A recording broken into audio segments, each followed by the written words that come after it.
श्रीहरि जय श्रीमन्नारायण। हजुरहरू श्रीहरि अध्यात्म दर्शन नाम गरेको युट्युब च्यानल हेरिरहनु भएको छ।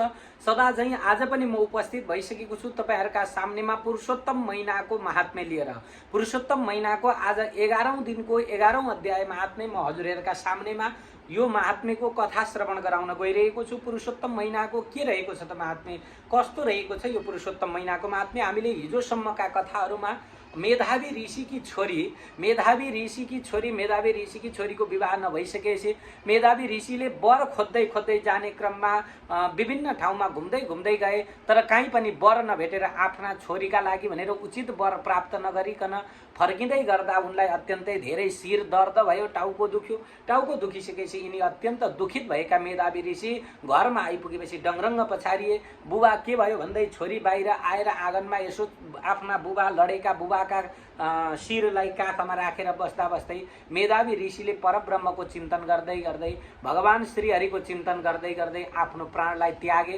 प्राण त्यागिसकेपछि मेधावी ऋषिकी छोरी अत्यन्त दुखी भएर ओहो मेरा बुबा मलाई आज छोडेर जानुभयो, म के गरौँ एक्लै यो जङ्गलमा भनेर अत्यन्त दुखी भएर बिलाप गर्दै भइन्। यस्तै गाउँका मान्छेहरूले जङ्गलका जङ्गली व्यक्तिहरूले सुनेर, त्यहाँ ऋषि महर्षिहरूले सुनेर अब के गर्नुहुन्छ त भन्दाखेरि मेधावी ऋषिको त्यो शवलाई लगेर गाउँका ऋषि महर्षिहरू सबै मिलेर अनि अन्त्येष्टि क्रिया भयो। अन्त्येष्टि कर्म आदि गरिसकेपछि 16 कर्महरू मेधावी ऋषिकी छोरीले यथाशक्ति अनुसार गरिसकेपछि अब घरमा एक्लै भएकी मेधावी ऋषिकी छोरी अत्यन्त चिन्तित भएर त्यो जङ्गलमा त्यो कुटीमा एक्लै रहन लागिन्।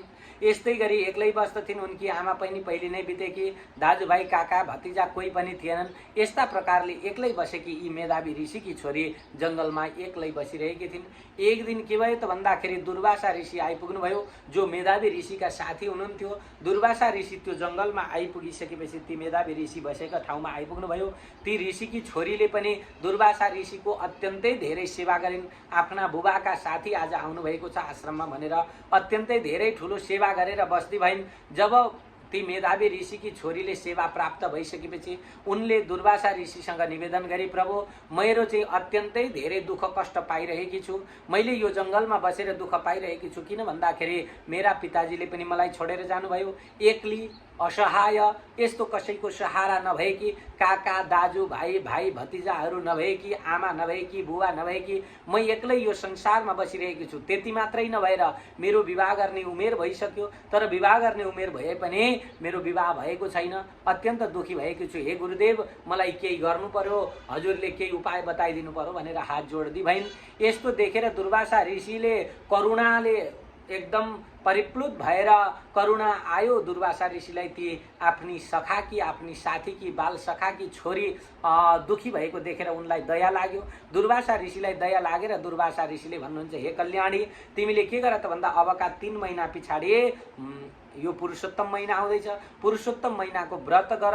पुरुषोत्तम महिनाका व्रतका प्रभावले मान्छे अत्यन्त शक्तिशाली हुन्छ, जे सोच्यो त्यो प्राप्त हुन्छ। अरू महिना भन्दा पुरुषोत्तम महिना अत्यन्त उत्कृष्ट महिना रहेको छ। मैले पनि पुरुषोत्तम महिनाको व्रत गर्नाले गर्दा मलाई चाहिँ सुदर्शन चक्रले डढाउन सकेन, विश्व ब्रह्माण्ड भस्म गराउन सक्ने क्षमता राख्ने सुदर्शन चक्र पनि मेरा सामनेमा आएर मलाई दग्ध गराएनन्। यसैले यो पुरुषोत्तम महिनाको महत्त्व अत्यन्तै धेरै छ।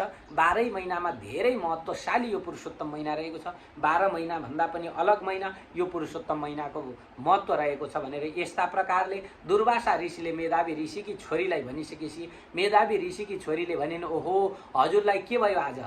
अरे 12 महिनामा अत्यन्त सुन्दर महिना माघ महिना, यस्तै गरी कार्तिक महिना, यस्तै गरी वैशाख महिना, अत्यन्त धेरै सुन्दर महिनाहरू छन्।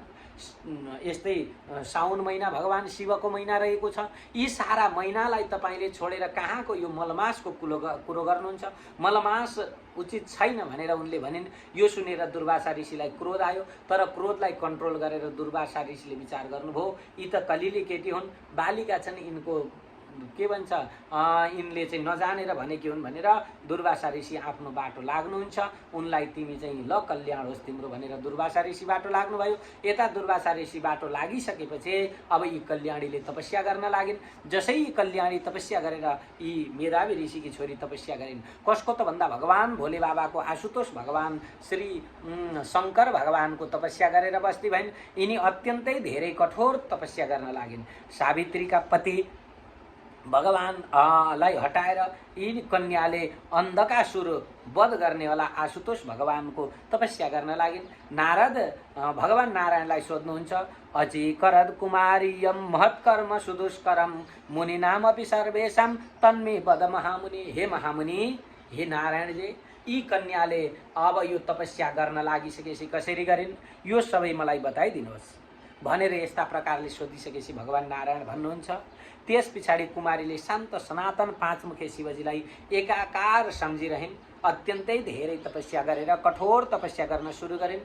सर्पका गहना लगाउने, नन्दी भृङ्गी 64 योगिनी भूत प्रेत पिशाचहरूलाई अगाडि पछाडि लगाएर हिँड्नेवाला 24 तत्त्व र तिनै गुणले युक्त भएका 8वटा ठुला ठुला सिद्धिले हैन, अष्टसिद्धि अणिमा महिमा लगिमा प्राप्ति प्राकाम्यमी सिद्धम वसित्वम आदि गरिएका 8 सिद्धिहरूका मालिक जो भगवान भोले बाबा हुनुहुन्छ, जसका चाहिँ चन्द्राकार चन्द्रमालाई शिरमा धारण गर्नुभएको जटाजुट हुनुभएका यस्ता भगवान उद्देश्य गरी बडा कठिन तपस्या यी कन्याले गर्न लागिन्। ग्रीष्म ऋतुका सूर्यका बेला पञ्चाग्निको बीचमा रहने, पाँचैपट्टि आगो बालेर बीचमा बसेर ताप्ने भनेदेखि यस्तै वर्षाका समयमा खुला आकाशमा बस्ने, जाडोको समयमा जाडो नभनिकन अत्यन्त कठोर तपस्या हिमालय पर्वतमा बसेर ती मेधावी ऋषिकी छोरीले तपस्या गर्न लागिन्। यस्तै गरी सुख शयलहरू त्याग गरेर यस्ता तपस्याले यी मेधावी ऋषिकी छोरी बस्न लागिन्। त्यसबेला शिरबाट तलतिर झुकेको नीला अत्यन्त कपालहरू नकोरिएका कति दिन भएका थिए। उनले आफ्नो शरीरको प्रवाह नगरे मेधावी ऋषिकी छोरी तपस्यामा लीन भइन्। खाने पनि जङ्गलमा भएका कन्दमूलहरू खाने, पातहरू खाएर आफ्नो शरीरलाई सुकाउँदी भइन्। शरीर सुकेकी, अत्यन्त कृश अवस्थामा पुगेकी, कमजोर भइसकेकी, तर तपस्याका बलले अनुहार भने चमचमाउँदी भएकी, शरीर अत्यन्त तेजिलो शरीर भएको तर शरीर भने अत्यन्त कमजोर रहेकी यस्ती मेधावी ऋषिकी छोरी 9000 वर्षसम्म अत्यन्तै धेरै ठुलो तपस्या गर्न लागिन्। यिनी वर्षाकालमा पनि केही नबिछ्याई केही नओढिकन खुला आकाशमा सुत्ने गर्दछिन्। इन्द्रियहरूलाई जितेर सारा इन्द्रियहरू जितेकी मनमा मात्रै एकाकार भएर भगवान भोले बाबाको तपस्या गर्दै भइन् यिनी। किनभनेदेखि सबै इन्द्रियहरूलाई जितेर हैन, जित आसन जित श्वास जित सङ्गो जितेन्द्रिय, भगवानको स्थूल रूपमा मनलाई धारण गरेकी, इन्द्रियलाई जित्ने, आसनलाई जित्ने, श्वासलाई जित्ने भएकी यस्ती मेधावी ऋषिकी छोरी अत्यन्त ठुलो तपस्या गरेर बस्न लागिन्। यिनको तपस्या सुनेर इन्द्र आदि देवताहरू पनि ठुला चिन्तित भए। कतै यिनले हाम्रो इन्द्रलोकको इन्द्र आसन त डगमगाउने होइन यिनको तपस्याले, कहीँ हाम्रो इन्द्र आसन पो जाने हो कि भनेर इन्द्र आदि देवताहरू पनि चिन्तित भए। यिनको तपस्या देखेर सबै महर्षि ऋषिहरूले पनि प्रशंसा गर्न लागे। ऋषि महर्षिहरू अहो के भन्नुहुन्छ त, हेर एउटी कन्या भएर यिनले अत्यन्त ठुलो तपस्या गरेकी छन्। जुन तपस्या हामीले गर्न नसकिने, कसैले गर्न नसक्ने त्यस्तो दुष्कर तपस्या, दुश्चर तपस्या गरिरहेकी छन् भनेर सबै ब्राह्मण देवताहरू गुरुजनहरूले पनि के गर्नुहुन्छ त भन्दाखेरि उनको तपस्याको महिमा गान गर्न थाल्नुहुन्छ। तब उनको तपस्या देखेर सन्तुष्ट भएर भगवान शङ्करले इन्द्रियहरूले नदेखिने हैन, यी बाहिरी आँखाले नदेखिने भित्री हृदय रूपी जब चक्षु खुल्छ त्यति बेला मात्रै देखिनु हुने त्यस्ता भगवान शङ्कर जो चाहिँ संसारका मालिक हुनुहुन्छ, संसारको सृष्टि स्थिति र पालनका कर्ता हुनुहुन्छ, त्यस्ता भगवान शिव भोले बाबा प्रभु परमात्मा आज प्रकट हुनुभयो। ती कन्याका सामनेमा प्रकट हुनुभयो। सन्तुष्ट भएर भगवान भोले बाबा भगवान शङ्कर प्रकट हुनुभयो। यसरी भगवान शङ्करलाई देखेर यिनी के गरिन् त भन्नुहुन्छ भनेदेखि आफ्नो त्यो सारा दुःख कष्ट पीर चिन्तालाई चट्टै छोडेर जुरुक्क उठेर उनले तपस्याले दुब्लाएकी ती कुमारी त्यस्ता बखतमा भगवान शङ्करको दर्शन प्राप्त गरेपछि उनको हृदयमा उनको भावनामा बेग्लै चमकायो। उनी एकदम चमचमाउँदी भइन् अनि त्यहाँबाट जुरुक्क उठेर भगवान शङ्करलाई साष्टाङ्ग प्रणति गर्दै भइन्। धेरै नै बतासले घामले अनि पानीले डढेको सुकेको त्यो शरीर अत्यन्त चमचमाउँदो शरीर भयो। उनी के गर्न लागिन् त भन्दा भगवानलाई साष्टाङ्ग दण्डवत गरेर अथवा ढोगेर भगवान शङ्करलाई नमस्कार गरिसकेपछि अनि मानस उपचारले भगवान शङ्करको पूजा गर्न लागिन्। मनबाट नै उनले सारा चिज कल्पना गरिन्, मनमा नै पञ्चोपचार कल्पना गरिन्, भगवानलाई अनेक प्रकारका भोग व्यञ्जनहरू अर्पण गरिन्। मानसिक पूजा हेर्नु, भगवानले हामीले गरेको मानसिक पूजालाई ग्रहण गरेर भगवान प्रसन्न हुनुहुन्छ हेर्नु है। यसैले उनी के गर्थिन् त भन्दा भगवान शङ्करलाई मानसिक पूजा गर्न लागिन्। यस्ता प्रकारले पूजा गरिसकेपछि अनि उनले फेरि साष्टाङ्ग दण्डवत गरेर अनि भगवान शङ्करको स्तुति गर्न लागिन्। अये शैलजावल्लभ प्राणनाथ प्रभो भर्ग भूतेश गौरीश शम्भो। हे शैलनाथ, हे प्रभो, हे पार्वतीका पति, हे प्राणनाथ, हे प्रभो, हे भर्ग, हे भूतेश, हे गौरीश, हे शम्भो, हे तम, हे चन्द्र सूर्य अग्नि नै दिव्य तीन आँखा हुने, हे मेरा आधार, हे संसारका मालिक, हजुरलाई म बार बार नमस्कार गर्दछु। हे खोपडीको हड्डी लगाउनु हुने तपाईलाई नमस्कार छ। अनेक प्रकार चिन्ताले अङ्ग प्रत्यङ्ग पीडित भएकालाई पार लगाउनु हुने तपाईलाई नमस्कार छ। सारा प्राणीहरूलाई यो भवसागरबाट छुटाउनु हुने तपाईलाई नमस्कार छ। दुष्टहरूलाई नाश गर्नुहुने र साधु सन्तहरूको सम्मान गर्नुहुने तपाईँ भोले बाबालाई नमस्कार छ। सर्पको माला लगाउनु हुने तपाईलाई नमस्कार छ। यस्ता तपाईलाई नमस्कार छ। म हजुरको शरणमा आएको छु। हे प्रभु, विभो येन बाण स्वकीय कृतश्च पुनः। हे प्रभु, हजुरलाई म बार बार नमस्कार गर्दछु। हे प्रभु, जुन तपाईले बाणासुरलाई पनि अपनाउनु भएको थियो, मरेकी अलर्क राजा की पत्नीलाई जिलाउनु भएको थियो। हे दयाका नाथ, हे भूतेशो, हे भव्य, हे भव मात्र, हे मृत्युञ्जय, हे प्राणनाथ, हजुरलाई म बार बार नमस्कार गर्दछु। तपाईलाई नमस्कार छ भनेर यस्ता प्रकारले भगवान भोले बाबालाई ती ब्राह्मण कन्याले बार बार नमस्कार गर्दै भइन्। यस्ता प्रकारले नमस्कार गर्दै भइन्। यी ब्राह्मण कन्याले नमस्कार गरिए कि भगवान भोले बाबा पनि अत्यन्त प्रसन्न हुनुभयो। यस पछाडि भगवान कृष्ण अर्जुनलाई भन्दै हुनुहुन्छ, उनले गरेको यो स्तुति देखेर अत्यन्त प्रसन्न भएर मन्द मन्द मुस्कान गर्दै भगवान भोले बाबाले भन्नुहुन्छ, हे कल्याणी, म तिम्रो तपस्या देखेर अत्यन्त प्रसन्न भएको छु। के वरदान माग्न चाहन्छौ वरदान माग। म प्रसन्न भएको छु। हे तपस्विनी, खेद नगर। त्यो कुरा ठुलो आनन्दमा डुबेकी ती कुमारीले राजन खुसी भएका सदाशिवलाई यस्तो वचन भनिन्। उनले के भन्छन् त भन्दा, प्रभु, हजुरले मलाई वरदान दिनुहुन्छ भने हे दुखीलाई कृपा गर्ने, हे दयाका समुद्र, हे दयाका सागर, हजुरलाई म बार बार नमस्कार गर्दछु। यदि मेरा उप हजुर प्रसन्न हुनुहुन्छ भने मलाई हे प्रभु पतिम देहि पतिम मह्यम पतिम पतिमह्यम वृणे पतिम देहि महादेव नान्यन्मे चिन्तितम हृदि। हे प्रभु, मलाई श्रीमान दिनुहोस्। प्रभु, मलाई श्रीमान दिनुहोस्। मलाई श्रीमान चाहिएको छ। प्रभु, मलाई श्रीमान दिनुहोस् भनेर यस्ता प्रकारले बार बार पति दिनुहोस्, पति दिनुहोस्, पति दिनुहोस्, पति दिनुहोस् भनेर 5 पटक पति माग्दी भइन्।